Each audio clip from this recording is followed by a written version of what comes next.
In tempi di benaltrismo, c'è sempre qualcosa di più da fare, ci sono cose più importanti, abbiamo il lavoro da fare, abbiamo esigenze incredibili, quindi la lingua sarda, perché parlarne, perché è antistorico, eccetera. In tempi di benaltrismo mi fa piacere che invece possiamo dimostrare che questo è un discorso centrale. È molto suggestivo analizzare le radici del cammino che poi ci ha portato qua, perché noi non veniamo da vicino, veniamo da molto lontano, veniamo da esperienze che abbiamo dimenticato, anche perché, giusto per parlare di editoria,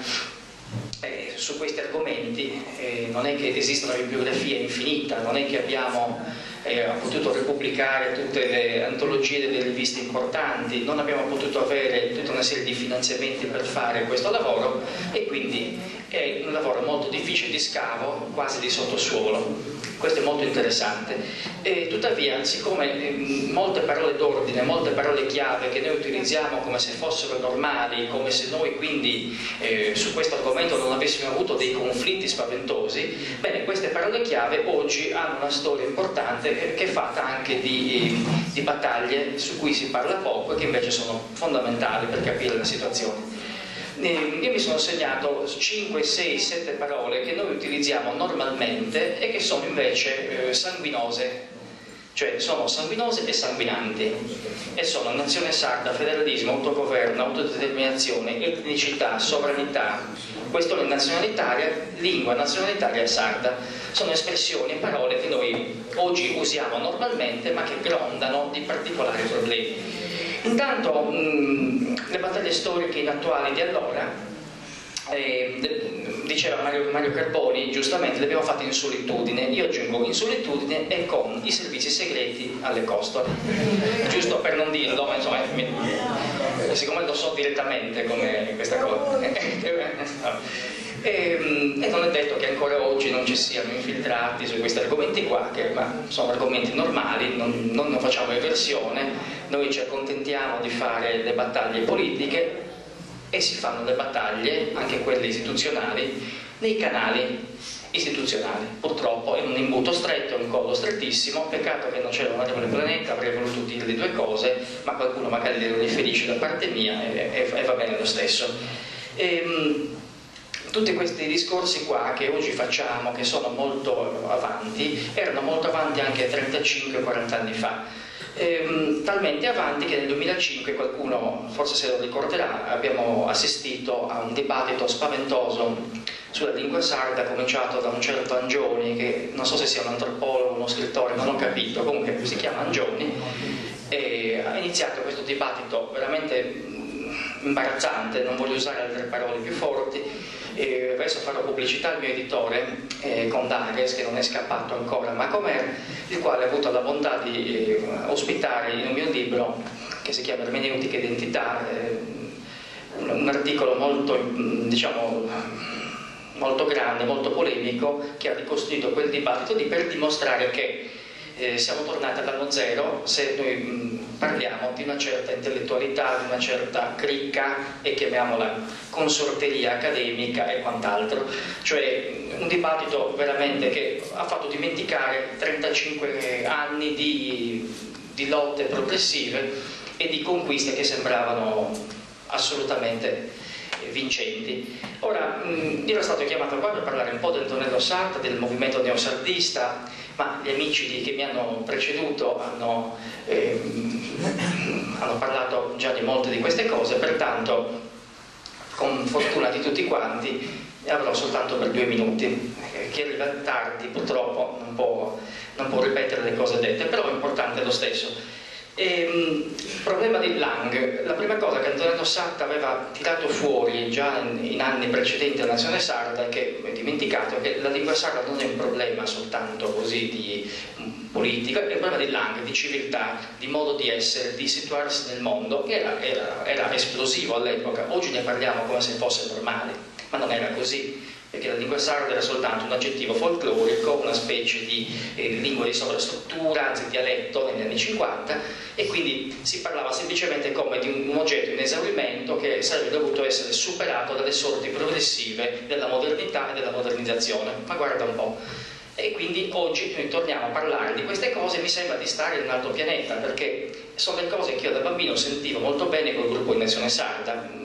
e tornare oggi a riparlarne, come dire, dobbiamo ancora dirlo questo, significa che abbiamo fatto sì un lungo percorso, ma siamo ancora all'anno zero da questo punto di vista, cioè dobbiamo ancora convincere una grande parte dell'intellettualità accademica, eccetera, che questi argomenti sono centrali. Cioè, veramente incredibile, una cosa incredibile.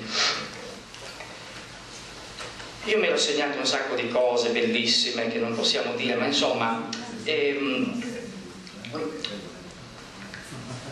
non l'ha inventato qualche antropologo da poco, il fatto che noi non possiamo utilizzare la lingua come il museo per i turisti, come un oggetto etnografico da mettere in una teca, che è molto interessante. I filologi hanno questa vocazione purtroppo, ma dobbiamo farla vivere su altri pianeti, per esempio con la parola chiave, che è difficile da dire ancora oggi, ufficializzazione, bruttissima parola, molto complessa, contorta, ma è quella che ci serve. Ora, siccome non c'è l'onorevole Planeta, qui avrei voluto rivolgere un paio di domande, le lancio così in maniera retorica: ma è possibile che dopo l'esperienza soriana, dove è stata fatta la legge regionale sul cinema, una legge incredibile, inquietante, dove non c'è il fondo specifico per il cinema in lingua sarda, ma possibile che i sardisti non abbiano ancora fatto un emendamento per mettere questo minimo aspetto di civiltà? Tanto per cominciare, per cominciare con le cose piccole, perché poi noi parliamo sempre di orizzonti che sembrano impossibili, ma possiamo andarci subito su questo. Perché non lo fanno immediatamente? Perché non hanno ancora messo mano almeno a un articolo dello statuto, un articolo bis, per riempire lo statuto sardo di un piccolo, che si chiama lingua sarda ufficiale? Cioè, perché non l'abbiamo fatto ancora? È un mistero. Perché ancora mi hanno segnato un'altra cosa, sempre che avremmo dovuto fare, ma insomma, sono tutte proposte, ce ne sono tantissime. Il problema fondamentale che viene fuori dal movimento neosardista sono tutte le cose che stiamo dicendo oggi in maniera precisa, puntuale, solo che allora non c'erano gli strumenti per farlo, oggi ce li avremmo, ma non li stiamo utilizzando, perché ancora oggi ci si balocca a tempo scaduto con la Costituente, che è una bellissima idea, fondamentale, straordinaria, ma non serve farla adesso perché non c'è il tempo tecnico per farla approvare, per cui non ci stiamo baloccando sul contenitore e non sui contenuti. Molto interessante, come sempre un modo per farci del male, per rimandare sine die alla prossima legislatura, chissà, la possibilità di fare le cose. Allora, di fronte a tutto all'etnocidio incipiente, questa è l'ultima spiaggia, l'ho sentito molte volte in questi anni, è sempre l'ultima spiaggia, poi non lo è mai, è sempre semplicemente stiamo perdendo un po' di tempo a fare le cose. Antonello Salta, che io amo moltissimo, tra l'altro non voglio fare pubblicità, comunque sono usciti 2 volumi di 1000 pagine sull'argomento, è un'antologia fatta da Condares, possiamo dirlo senza... è una pietra miliare di questi argomenti, e lui diceva che la lingua sarda è fatta di somme e di accumuli, e diceva prima di fare discorsi istituzionali bisogna anzitutto lavorare sulla indagare il sottosuolo della Sardegna, la poesia orale, le cose non scritte, le cronache minime, eccetera. Poi, immediatamente dopo, il sentimento della nazionalità, sentimento, parola chiave che i giuristi non capiscono, e infine la forma istituzionale. E questo è il percorso fondamentale. Mi pare che siamo arrivati già alle prime 2 cose e ci manca la concretizzazione. Noi siamo molto pratici, pragmatici, vorremmo cominciare a parlare anche degli strumenti tecnici con i quali investire di contenuti istituzionali e giuridici tutte le grandi idee che noi comunque abbiamo adesso e abbiamo avuto anche prima. Questa è l'eredità del neosardismo, in qualche modo aggettivato. Ed è con questa visione che io volevo chiudere con una bellissima interpretazione traducente di Antonello Salta, che oltre che a scrivere in uno sardo straordinario era anche un traduttore di poeti romeni, perché trovava che nel sottosuolo rumeno, dove c'erano antiche tradizioni autonomistiche casualmente, ci fosse un collegamento strutturale con le nostre questioni, quindi tradurre un poeta romeno o tradurre un poeta sardo per lui aveva la stessa valenza. Bene, il poeta è muto come un cigno, nella sua patria il freddo interiore della neve sta in luogo della parola. Cioè in sostanza questo è Lucien Blaga, straordinario poeta romeno, l'avrei potuto scrivere in un sardo tranquillamente, perché era esattamente la situazione, la neve che sta